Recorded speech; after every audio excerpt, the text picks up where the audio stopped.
अत्यंत अभद्र भाषेत त्यांनी हे विश्लेषण केलेलं आहे, टीका केलेली आहे, जी त्यांना शोभत नाही. वास्तविक रिजेक्टेड माल सगळे त्यांच्या कंपूत आहेत. तुम्ही बघाल तर जेवढे काँग्रेसकडनं रिजेक्टेड माल आहेत, समाजातून रिजेक्टेड माल आहेत, ते सगळं त्यांच्याकडे जमा झालेले आहेत. ते स्वतः आता रिजेक्शनच्या मागे लागलेले आहेत, रिजेक्शनमध्ये आलेले आहेत. आणि एकीकडे पंतप्रधान मोदी हे लोकसभेतील विरोधी पक्षनेते राहुल गांधी यांच्याशी समरस असणारं वक्तव्य जेव्हा करतात, राहुल गांधी म्हणाले होते की अर्थव्यवस्था बिघडते, आपल्याकडे टंचाई वाढणार आहे, त्यालाच हे करून त्यांनी मोदींनी ती लाईन पकडून सांगितलेलं आहे की सध्या आपण सोनं वापरू नये, आपण गॅस कमी वापरावा, डिझेल पेट्रोल कमी वापरावं. म्हणजे जे मार्चमध्ये 8 मार्चला राहुल गांधी म्हणाले की ही टंचाई आपल्याला उद्भवेल पुढे, आपण तयार राहिलं पाहिजे, युद्धाची झळ आपल्याला पोचेल, त्याच लाईनीमध्ये हे करून मोदी म्हणाले. वास्तविक यांना फडणवीसांना तेवढं कदाचित भान राहिलं नसेल किंवा ती त्यांच्या IQ त्यांच्याकडे नसेल, आणि म्हणून दुसरीकडे जेव्हा त्यांच्या विरोधात रान उठायला लागलंय, महाराष्ट्राचं नाव खराब व्हायला लागलंय की महाराष्ट्र एक नंबरचं भ्रष्टाचारी राज्य, महाराष्ट्रामध्ये लॉ अँड ऑर्डर बिघडलेली आहे, त्यामुळे त्यांनी ह्या चुकीचा शब्द वापरून, म्हणजे ज्याला म्हणतात अनपार्लमेंटरी शब्द, अभद्र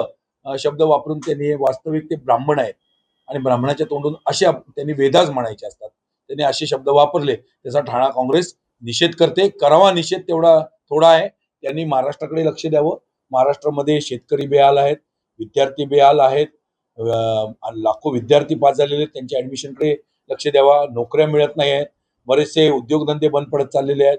ज्या उद्योगधंद्यांना त्यांनी प्रॉमिस केलं होतं जे येणार महाराष्ट्रात, ते आलेले नाहीत. आणि कॅगने रिपोर्ट दिलेला आहे, जातीय सलोखा बिघडलेला आहे, लॉ अँड ऑर्डर, रोज खून, मारामाऱ्या, दरोडे, महिलांवरती अत्याचार, बोंधू बाबांचे अत्याचार, हे सगळं वाढत चाललेलं आहे. लहान मुलांवर अत्याचार होत आहेत, पॉस्कोचे केसेस दाखल होत आहेत. या सगळ्या गोष्टींकडे लक्ष द्यावा त्यांनी.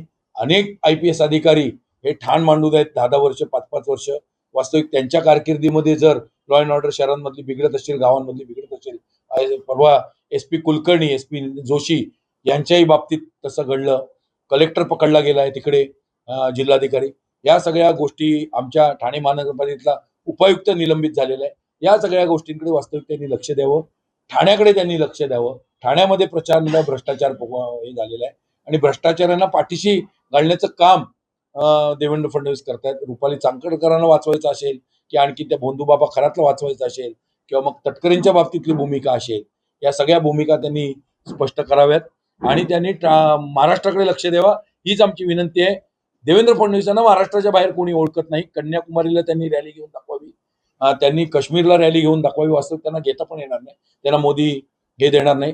त्यांना कुठेतरी मोदींवरचं जे प्रेशर वाढलंय आणि अमित शहावरचं की यांना बदलावं, ते प्रेशर कमी करण्यासाठी कुठेतरी योगींबरोबर आणि चव्हाण, कोणते चव्हाण मध्य प्रदेशचे, हे सेकंड टीम म्हणून पुढे येत आहेत.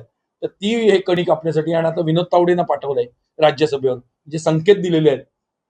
काल परवा आमच्या हिला माधवी नाईकला पाठवले, संकेत दिलेत हायकमांडने की तुम्हाला कुठेतरी बदलावं लागेल, आणि तो दबाव कमी करण्यासाठी त्यांनी हे बेताल वक्तव्य केलेलं आहे. या वक्तव्याचा ठाणे काँग्रेस निषेध करते. तर तुम्ही बोलला की नागपूरमधून निवडून येण्यापेक्षा मुंबईमध्ये निवडून, एक्झॅक्टली. राहुल गांधी केरळमधून निवडून येऊ शकतात, राहुल गांधी मुंबईमध्ये राहिले तरीही निवडून येऊ शकतात, अमेठीमधून निवडून येऊ शकतात. तर माझं म्हणणं आहे काय की हे नागपूरमध्ये यांनी मुंबईतून येऊन उभं राहून दाखवावं आणि मुंबईतून निवडून येऊन दाखवावं. आम्ही समजू हा महाराष्ट्राचा नेता आहे, किंवा पश्चिम महाराष्ट्रातून निवडून येऊन दाखवावं फडणवीस साहेबांनी. पण मोदींनी सांगितले पेट्रोल डिझेल महाग होणार आहे, कमी वापरा, त्याबद्दल काँग्रेसचे आंदोलन छेडणार आहे. नाही, आता बैलगाडा वापरायची वेळ आलेली आहे. आणि त्यांनी मंत्र्यांच्या गाड्या कमी कराव्या ना, स्वतःच्या स्क्वॉड मधल्या गाड्या कमी कराव्या.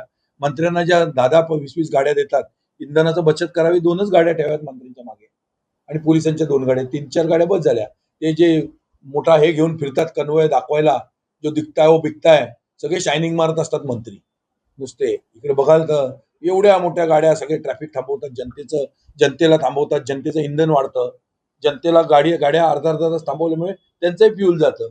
या सगळ्या गोष्टींचा विचार आधी मोदींनी करावा.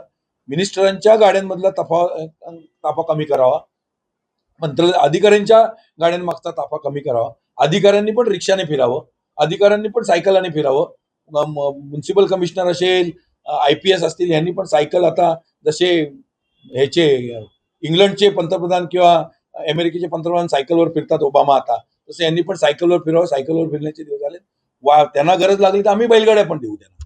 माझी गावी पण एक बैलगाडी आहे स्वतःची, आणि वाड्या बिड्यावरनं मागू आपण बैलगाडीने प्रवास. आता देशाला दुसरा काय पर्याय उरलेला नाही.